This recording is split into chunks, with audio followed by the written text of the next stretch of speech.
एक नई वीडियो के साथ आज मैं फिर हाजिर हूं। आपका होस्ट दोस्त विक्रांत जोशी आपका स्वागत करता हूं मेरे विवास्त्र में। यदि आपने इस चैनल को सब्सक्राइब नहीं किया हो तभी कर लीजिए और बेल आइकन को भी प्रेस कर दीजिए। यदि आप मुझे सोशल मीडिया फॉलो करना चाहते हैं, लिंक डिस्क्रिप्शन में मिल जाएगा और स्क्रीन पर भी मिल जाएगा। आगे इस वीडियो में हम लोग बात करेंगे किस प्रकार से इजराइल ने मीडिया का इस्तेमाल करते हुए, फेक न्यूज का इस्तेमाल करते हुए हमास के कई टेररिस्टों को मारा। और इस प्रकार की जो प्लानिंग थी वो बहुत गजब की प्लानिंग थी और इसको आपको सुनना चाहिए। तो इसके बारे में हम लोग थोड़ा सा बाद में बात करेंगे। उससे पहले हम लोग छोटी मोटी खबरों के बारे में बात कर लेते हैं। और अगर आपको डायरेक्ट यही खबर देखनी है तो स्क्रीन पे आपको टाइम स्टैम्प दिख रहा होगा, वहां पर आप पहुंच जाइए। सबसे पहले हम लोग बात करेंगे चीन का जो स्पेस क्राफ्ट था जो कि मार्स का चक्कर लगा रहा था, ऑर्बिटर में था। और कल मैंने आपको बताया था कि उसकी लैंडिंग कभी भी हो सकती है, आने वाले 5 दिनों में कभी भी हो सकती है। तो इसकी लैंडिंग हो चुकी है। और ज़ूरोंग जो इसमें एक रोवर है जिसकी 6 पहिए हैं, वो उतर चुका है मार्स के जमीन पर अभी ये अपने कवच से बाहर नहीं निकला है। एक्चुअल में अभी ये जो लैंडर वहां पर लैंड किया है, जो कि सॉफ्ट लैंडिंग किया है पैराशूट के माध्यम से, वो आसपास के वातावरण, टेम्परेचर और अन्य चीजों की जानकारी पहले लेगा और उसके बाद ही रोवर को बाहर निकालेगा। एक्चुअल में इस रोवर को 90 दिनों के लिए काम करने योग्य बनाया गया है। मार्शियन डेज, 90 मार्शियन डेज के लिए बनाया गया है। और यदि ये जो टेम्परेचर या वातावरण इस रोवर के अकॉर्डिंग नहीं होगा तो तब तक रोवर इंतजार करेगा कि जब अकॉर्डिंग हो जाए टेम्परेचर और वातावरण, तभी जाके इसको बाहर निकाला जाए। तो इसीलिए अभी तक ये बाहर नहीं निकला हुआ है। चीन इस प्रकार का कारनामा करने वाला तीसरा देश बन चुका है। इससे पहले अमेरिका और रशिया ने ये चीजें की। रशिया का जब लैंडिंग हुई थी तो वहां से सिग्नल प्राप्त नहीं हो रहे थे, इसलिए उसको क्रैश लैंडिंग माना गया था। इसलिए रशिया को हम ऐसा नहीं गिन सकते हैं कि उनकी सॉफ्ट लैंडिंग हुई थी मार्स पर अगर पहुंचने की ही बात कराई जाए, रोवर को ही पहुंचाने की बात कराई जाए, तो तीसरा देश चीन बन चुका है। और जिंदे रोवर को, ट्रांसमिटिंग कंडीशन में रोवर को उतारने की बात की जाए तो दूसरा देश चीन बन चुका है। उनके समय के हिसाब से सुबह में लगभग 7:18 पे उन्होंने ये लैंडिंग करवाई। वहीं चीन के ग्लोबल टाइम्स ने एक खबर निकाली, एक आर्टिकल निकाला है जिसमें कि ये कहा जा रहा है कि जो ब्रिटेन है और जो फ्रांस है वो अपने एशिया पैसिफिक संभावनाओं को तलाश करने के लिए अपने शिप यहां पर भेज रहा है, इंडियन ओशन में भेज रहा है। और क्वाड को ज्वाइन नहीं करना चाहता है पर क्वाड के साथ रहना भी चाहता है। उसने इस आर्टिकल में ये लिखा है कि क्योंकि ब्रिटेन और फ्रांस पूरे एशिया में अगर कॉलोनाइजेशन की बात की जाए तो सबसे अग्रणी देश रहे हैं, इन्हीं की कॉलोनी पूरी रही है। तो यूके और फ्रांस ये जानते हैं कि एशिया में किस तरह से काम करना है और उनके लिए एशिया इसीलिए ज्यादा इंपॉर्टेंट भी है। वो यूएस को भी जानते हैं और उसका जो क्वाड समूह है उसको भी जानते हैं कि यूएस किस प्रकार का देश है।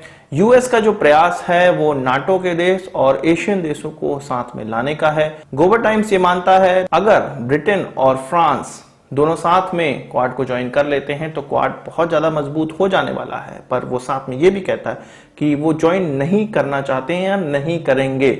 अभी जो जिस कंडीशन में अगर बात की जाए, भारत, जापान और ऑस्ट्रेलिया ये इतने ज्यादा मजबूत नहीं है। जापान की अगर बात की जाए तो जापान के आर्टिकल 9 के हिसाब से वो अपनी मिलिट्री का इस्तेमाल इसमें नहीं करेगा। रही बात भारत और ऑस्ट्रेलिया की, तो वो काफी कमजोर उनकी नेवी है और इससे चीन पर कोई फर्क नहीं पड़ेगा। पर यदि फ्रांस और ब्रिटेन इसको ज्वाइन कर लेते हैं तब जाके कुछ ना कुछ प्रॉब्लम हो सकती है, ऐसा ग्लोबल टाइम्स का मानना है। तो ग्लोबल टाइम्स परेशान है तो चीन भी परेशान है कि क्वाड समूह कहीं बड़ा ना हो जाए, इन 4 देशों के अलावा कोई और इनसे जुड़ ना जाए। अब बात कर लेते हैं अपनी सबसे बड़ी खबर की कि इजराइल ने हमास के आतंकवादियों को किस प्रकार से बेवकूफ बनाया और एक ही झटके में कई हमास के टेररिस्टों को मौत के घाट उतार दिया। एक्चुअल में फ्राइडे की अर्ली नाइट को आप कह सकते हैं 1-2 बजे का समय था।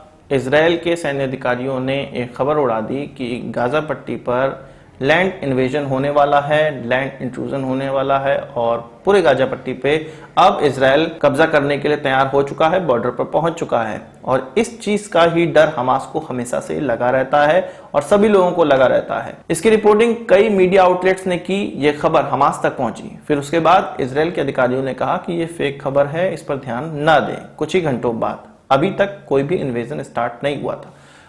पर तब तक कई न्यूज आउटलेट्स में ये चीज चलने लगी थी और जो करेक्शन था उसको नहीं दिखाया गया, पर इन्वेजन की खबरें बहुत ज्यादा दिखाई जाने लगी क्योंकि इजराइल ये जानता था कि मीडिया फिलिस्तीनियों के हिसाब से काम कर रहा है। उनकी न्यूज, उनकी जो सिंपैथी गेन करने वाली जो न्यूज है उसको अच्छे से हमेशा प्रेजेंट किया जा रहा है। इसलिए ये जो बड़ी खबर ये थी कि ऐसा कोई भी इन्वेजन का प्रयास नहीं है, उसको दबा दिया गया, और जो मीडिया की नजरों में बड़ी खबर थी कि इन्वेजन का प्रयास किया जा रहा है उसको चालू रखा गया। इस फेक न्यूज को सही साबित करने के लिए बॉर्डर पर कुछ टैंक भी लगा दिए गए। इसके अलावा फायरिंग बॉर्डर के पार में की जा रही थी, बॉर्डर पर नहीं की जा रही थी। इजराइल ये जानता था कि ग्राउंड इन्वेजन करने में उसका बहुत ज्यादा नुकसान होगा, साथ ही साथ फिलिस्तीनियों और हमास का नुकसान तो होगा ही, पर उसका भी नुकसान होगा क्योंकि इस प्रकार की चीज उनके साथ हो चुकी है। आमने सामने की जो टैंक से लड़ाई है वो उनके साथ हो चुकी है और उनका काफी नुकसान हुआ था। इसलिए वो दूर के टारगेट को नष्ट कर रहे थे, पर हमास के लोगों को यह लगा कि अब ग्राउंड इन्वेजन होने वाला है। हमास के जो टेररिस्ट हैं वो उनकी तरफ बने हुए कई टनलों में घुस गए और वहीं पे शहर लेके रहने लगे। कल की मैंने खबर में आपको बताया था कि इजराइल के आर्टिलरी गन्स ने कई टनलों को नष्ट किया है, जिसके माध्यम से हमास के टेररिस्ट इधर उधर करते रहते थे। तो अब क्या हुआ कि इस आर्टिलरी का इस्तेमाल उनको बेवकूफ बनाने के लिए किया जा रहा था कि ग्राउंड इन्वेजन हो रहा है, और इन टनलों पे 160 से ज्यादा वॉर प्लेन्स ने कुछ 40 मिनट तक बमबारी की और इन टनलों को पूरी तरह से निस्तनाबूद कर दिया। इनके अंदर जो बैठे हमास के मिलिटेंट्स थे, टेररिस्ट थे, वो भी निस्तनाबूद हो गए और कई दर्जनों मिलिटेंट्स उन्होंने मार गिराए। यहां पर सीधी सीधी आपको ये समझना चाहिए कि बेवकूफ बनाकर वहां पे हमास के लोगों को इकट्ठा किया गया, उन टनलों में इकट्ठा किया गया और उसके बाद उन टनल को उड़ा दिया गया। इस प्रकार की चीज इजराइल कई बार कर चुका है और इस बार फिर से उसने दोहराई।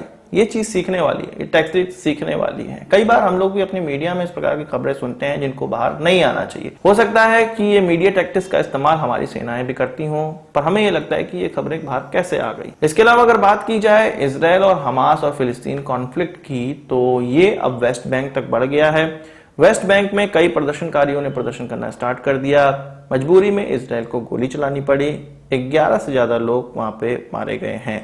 तो इस प्रकार की चीज अब ये हो रही है कि गाजा पट्टी पे तो इस तरह की चीजें चली रही थी, अब वो वेस्ट बैंक तक फैल रही हैं। इस प्रकार के बड़े लेवल की अब लड़ाई जो हो रही है वो शांति समझौते से पहले की याद दिलाती है। आज की इस वीडियो के लिए बस इतना ही। आशा करता हूं कि वीडियो पसंद आया होगा। आपको एक बार हमसे जरूर देंगे। इस वीडियो संबंध कोई सवाल सुझाव हो कमेंट बॉक्स में जरूर लाइएगा, और यदि आपने हमारा चैनल तो सब्सक्राइब नहीं किया उसे भी कर लीजिए, क्योंकि हम इस प्रकार की वीडियो लाते रहते हैं। नमस्कार, थैंक यू, जय हिंद।